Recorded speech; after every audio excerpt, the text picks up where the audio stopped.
énorme soir où les gens s'amusent et se déguisent, les âmes finissent morcelées, scellées lorsque l'enfance se brise. Horreur, mystère, un vent glacial, je vais trembler jusqu'en Antarctique. Légende urbaine, creepypasta, c'est l'heure du récit fantastique.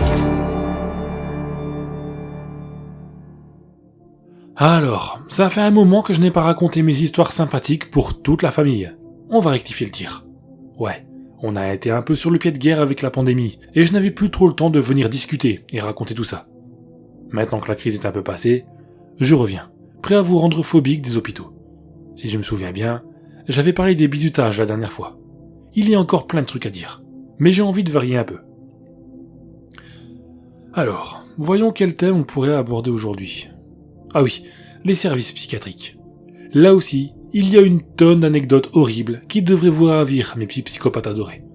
Avant, j'aimerais répondre à une remarque qui revient régulièrement sur le fait que je sois détaché et manquerai de respect aux victimes, quelque part. Bon, vous vous doutez bien que j'ai eu le temps de prendre du recul sur ces histoires, que j'essaie de faire quelques blagounettes pour rendre le tout moins lourd et moins déprimant, mais aussi que je suis médecin et donc que je dois savoir prendre du recul. Quand un pimpin arrive aux urgences avec un bras à moitié arraché, parce qu'il s'est amusé à jouer avec une grenade et que son grand-père gardait de la Seconde Guerre, il faut savoir garder son sang-froid. C'est le principe du boulot, les glandus. Mais vous êtes 2 millions glandus, je vous rassure. Alors de base, la psychiatrie n'est pas ce que j'aime. Franchement, les malades mentaux me font peur. Oui, ce n'est pas gentil, mais c'est comme ça. Ils sont imprévisibles et ont des réactions super bizarres la plupart du temps. Et pourtant, il faut que l'on fasse une partie de notre internat en institut ou service psychiatrique, pour valider nos études. C'était l'enfer pour moi. Et en plus, le service de mon hôpital était, et est toujours d'ailleurs, affreusement glauque. Je vous jure. Imaginez un vieux sanatorium peint à la va-vite, en couleur chaude et positive, mais qui se sont délavés au bout de 3 mois. Je vous assure, on dirait la chaufferie du Kruger, reconvertie en garderie. Donc bon, personnellement, je m'arrangeais toujours pour être le moins possible au contact des patients, en me farcissant toute la paperasse dont personne ne voulait. Un échange de bons procédés avec les collègues. Un jour, j'ai malheureusement dû m'y résoudre à contre-cœur suite au coup de gueule du chef de service. Je me suis ainsi occupé des soins d'une femme nommée Micheline.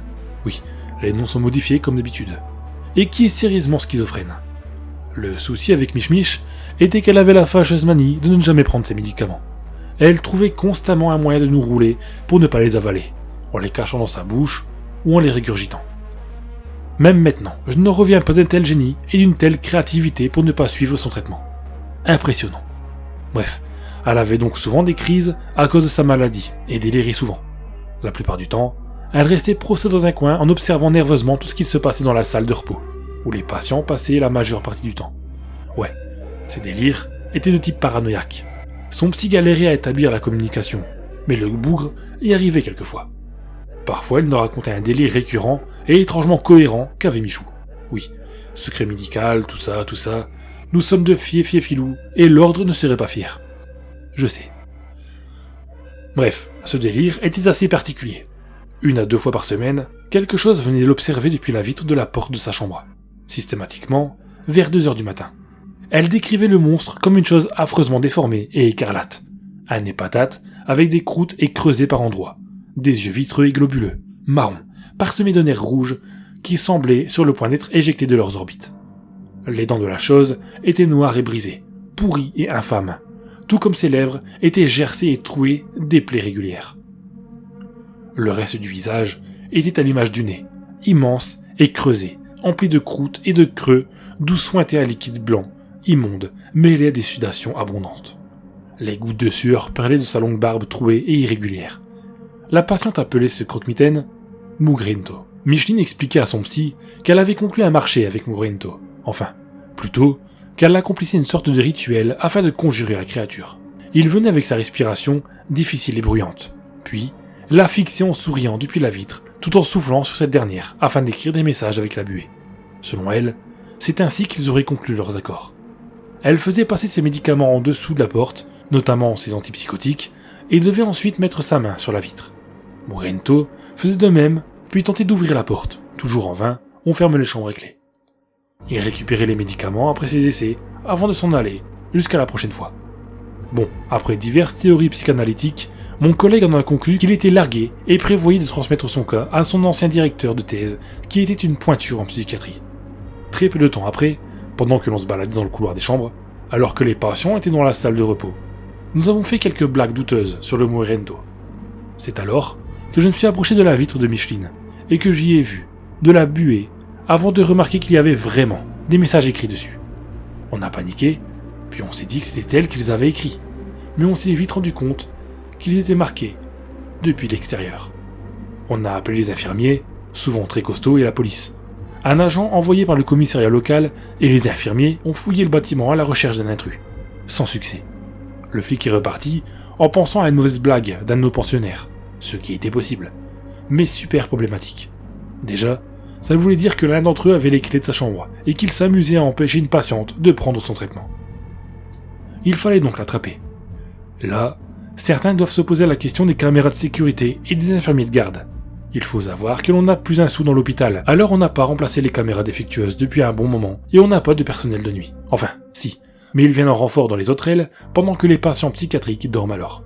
Oui, c'est sans surveillance. Bref, un groupe de volontaires s'est mis en planque tous les soirs de la semaine pour trouver le responsable. Pas moi, pas question que j'entre dans cet enfer de nuit pour traquer un boogeyman en plus. Je suis docteur, pas héros de film d'action des années 80. Le reste, ce sont mes collègues présents qui me l'ont raconté. Et il est possible que ce soit un brin exagéré. Je ne le saurai jamais. Un type s'est effectivement présenté vers 2h du matin, avec une démarche étrange et pataude. D'abord effrayés, ils n'ont pas osé y aller jusqu'à ce que l'homme prenne la fuite, en remarquant leur présence. Ils ont donc poursuivi Borrento jusqu'à dans son repère, qui n'était pas très loin, dans l'hôpital en fait. Il faut savoir que nous avons des vieux sous-sols désaffectés, accessibles par de petites fenêtres au sol, depuis l'extérieur. Et c'est là que vivait ce type. Un SDF complètement fou qui se shootait aux produits médicaux et vivait dans cette cave sombre remplie de déchets et d'excréments. Il venait voir Micheline pour se droguer avec son traitement, qu'il mélangeait avec du whisky, au vu du nombre de bouteilles Label 5 qui traînaient là. C'est là que les infirmiers ont fait une erreur en voulant le poursuivre afin de le virer. Alors qu'il descendait dans son repère, le vieux clochard a poignardé Jaco, mon nom modifié, blablabla, plusieurs fois avec une seringue usagée. Il est vite sorti, et la police s'est chargée de faire dégager ce cinglé. Janko s'en est pas mal sorti, il n'a pas chopé la peste bubonique, et va bien aujourd'hui. Mais bon, il ne s'approche plus des vieux SDF louches. On part sur la seconde et dernière anecdote du jour. J'en ai pas des masses sur ce thème. Comme je vous le disais, je suis parti le plus vite possible de la psychiatrie. Celle-ci a surtout été vécue par Morissette. Ce n'est toujours pas son vrai nom et heureusement pour elle. Une collègue et amie que je connaissais depuis longtemps. On travaillait ensemble dans l'aile psycho et elle avait en charge un patient avec un trouble assez spécial. Le syndrome de la main étrangère dans sa variante, corps calleux. Bon, je vous fais une description rapide. Les intéressés, allez voir sur Wikipédia. En gros, il s'agit d'un trouble neurologique faisant que le patient ne contrôle plus une de ses mains. Cette dernière semble possédée par une volonté externe, en réalité, l'inconscient.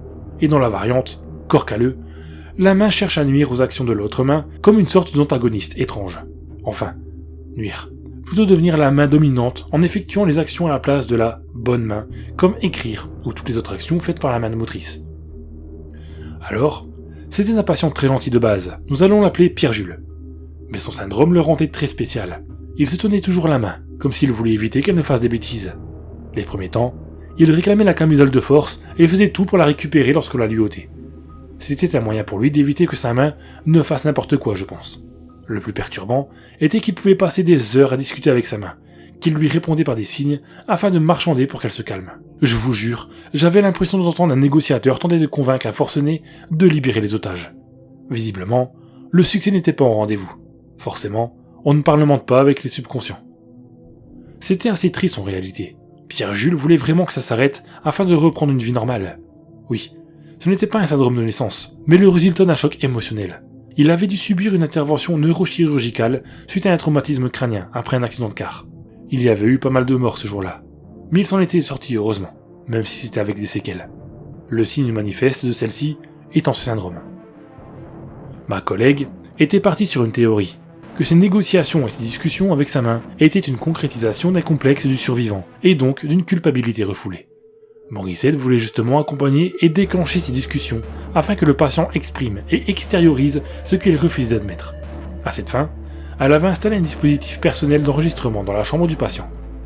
Non, je vous le ferai pas écouter, 3 raisons. D'une, la flemme de faire la retranscription. De 2, je ne veux pas qu'on puisse identifier ma pote, car ce n'est pas totalement légal qu'en pratique. Et de 3, je ne les ai pas. Elle a essayé aussi de limiter au maximum la camisole pour que la main puisse rester libre, estimant qu'elle n'était qu'une béquille, n'ayant que pour conséquence d'entraver la thérapie de Pierre-Jules. Je suis très sceptique sur la psycho, en règle générale, et cet épisode ne m'a pas convaincu. Ouais, c'est très beau sur le papier, mais ça l'est moins dans la pratique. En effet, sa main possédée parasitait constamment les agissements de l'autre. Il voulait boire un coup de sa main droite, directrice, et la gauche, possédée, agrippait le verre en tentant de l'arracher à l'autre main. De même pour manger, s'habiller ou toutes les autres activités quotidiennes. Vous vous doutez bien que ce n'était pas des plus simples pour le pauvre bougre. Il devait compter sur les infirmiers comme s'il était manchot. Et dans les faits, il l'était tant que sa main gauche pouvait agir librement. Morissette s'est donc particulièrement penchée sur son cas et elle a appris de ses enregistrements quelque chose de particulièrement intéressant. Pierre-Jules était persuadé que sa main était habitée par l'esprit de sa femme morte dans l'accident de car. Il décrivait cette dernière comme totalement obsédée par le contrôle et cherchant constamment à faire des choses à sa place. Une conjointe particulièrement dominatrice. Le pauvre gars alternait entre périodes de rage et crises de larmes lors de ses discussions avec sa main. Forcément, pour lui, il parlait à sa femme morte.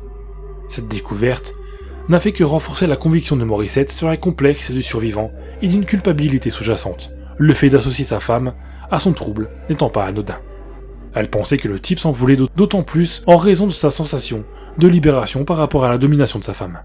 Le mélange de tout ça, entre choc, problème psy et complexe, créait ainsi cette situation particulière, sans compter les superstitions auxquelles Pierre-Jules croyait dur comme fer depuis son enfance. Enfin, vous voyez le cocktail. Bref, le temps passait et ma collègue n'obtenait aucune avancée sur son cas, ce qui la frustrait beaucoup. Pire encore, l'état mental du patient se dégradait. Son délire le poussait à penser qu'il n'avait aucune intimité, qu'il ne pouvait plus agir seul, que son propre membre était sous le contrôle de quelqu'un d'autre. Au fil des semaines, l'anxiété et la dépression gagnaient du terrain dans l'esprit du malade, et cela peu importe les médicaments, traitements ou mesures prises par le personnel. C'est simple, Morissette commençait à être dépassée par ce cas. Elle essayait des trucs expérimentaux, comme organiser des thérapies de couple entre lui et sa main par exemple. Une chose notable est que cette dernière, mais qu'en n'étant pas directrice de base, écrivait parfaitement et avec une écriture totalement différente de Pierre-Jules. Ce genre de truc, on peut le retrouver dans d'autres troubles, comme le dissociatif de l'identité, mais toujours est-il que ça renforçait notre pimpin dans son délire. Bon, sans surprise, la thérapie de couple n'a pas très bien marché et la situation continuait à empirer. Sans mauvais jeu de mots, ils en sont venus aux mains. Oui, après une engueulade publique, ce qui arrivait de plus en plus souvent, avec sa femme, sa main l'a frappé au visage, et il a rétorqué en explosant cette dernière contre le mur. Bon, le garçon a été maîtrisé et mis sous sédatif, mais c'était pas alarmant quand même. Le plus bizarre était que lors de son isolement, il a discuté avec sa moitié, pour que cela ne se reproduise plus. Un profond sentiment de culpabilité semblait l'atteindre. On ne peut pas dire que les semaines suivantes sont améliorées son état, mais la cohabitation semblait plus harmonieuse. La discussion avait visiblement porté ses fruits. Sa main ne cherchait plus à tout faire et notre homme prenait soin d'elle. Manucure, vernis, etc. Un compromis précaire, mais évitant des crises de violence. Enfin, cela n'a pas duré car les tensions sont vite revenues. Les deux ont relâché leurs efforts et leur dispute, en gros, lui crier et sa main écrivait en lettres capitales, était quotidienne. Un calvaire. De fil en aiguille, la situation s'aggravait de plus en plus et les accès de violence se sont faits plus réguliers. Si bien qu'il a fallu le laisser sous camisole, aux grandes dames de mon ami. Bref, son cas était loin de s'améliorer et aucune issue possible ne se dessinait. Le pire était que le délire se renforçait. La main était au courant de détails de la vie de la femme de Pierre-Jules que lui-même ne semblait pas connaître. Enfin, que sa mémoire consciente ne connaissait pas en tout cas. Que ce soit des souvenirs d'enfance, des éléments précis de la vie de celle-ci, enfin, ce genre de choses, vous voyez le délire. Ce n'était pas bon signe du tout, le délire était très bien ancré dans l'esprit du patient. Là je vous avoue, aucun manuel n'a de méthode pour traiter ça. Alors Morissette a décidé de faire appel à des gens plus expérimentés, comme une connaissance à elle, qui est un éminent chercheur en psychiatrie. J'ai oublié son domaine et j'ai la flemme de chercher, tant pis. Que l'on va surnommer Charles Esteban. Lui-même était assez désarçonné par ce cas plus que singulier, il ne savait pas vraiment quoi faire, en sachant que les IRM ou analyses ne montraient pas grand-chose par rapport aux standards. Alors, ils ont tenté diverses thérapies, un peu à tâtons, afin de déterminer un axe plus prometteur que les autres. Je n'ai pas les détails en tête par rapport à ce qu'ils ont pu faire, surtout que j'avais quitté ce service depuis un moment, mais ça a plus ou moins marché. Enfin, disons que Pierre-Jules a abdiqué. Il laissait à présent sa main prendre le contrôle, et donc, il pouvait peu à peu reprendre des activités quotidiennes normales et en récupérer sa motricité. Cependant, sa dépression était rentré dans une phase apathique, ce qui faisait craindre un effondrement psychotique à ma collègue. Il fallait que le patient s'occupe l'esprit et ne passe plus ses journées à regarder par la fenêtre pendant que sa main faisait des trucs de son côté. Pierre-Jules a donc consenti à faire une activité, la cuisine, chose qu'il adorait faire avant l'accident. Bien sûr, sous surveillance d'un infirmier et loin des couteaux tranchants, mais bon, est arrivé ce qui devait arriver. Après quelques semaines à jouer le jeu, la vigilance de l'infirmier s'est relâchée et Pierre-Jules en a profité. Il avait caché sur lui, depuis plusieurs jours, une dose d'anesthésiant qu'il avait volée Dieu sait comment. Il se l'est injecté brutalement dans le bras gauche, avant de le plonger dans le broyeur à viande, pendant que sa main tentait vainement de l'en empêcher. L'infirmier, ayant réagi immédiatement, a témoigné que l'homme pleurait simplement de soulagement et de douleur mêlée. Malgré sa prise en charge rapide, sa main a dû être amputée. Peut-être pour le mieux finalement. Aujourd'hui, il semble complètement guéri, sans que ni ma pote, ni le prof ne comprennent bien pourquoi.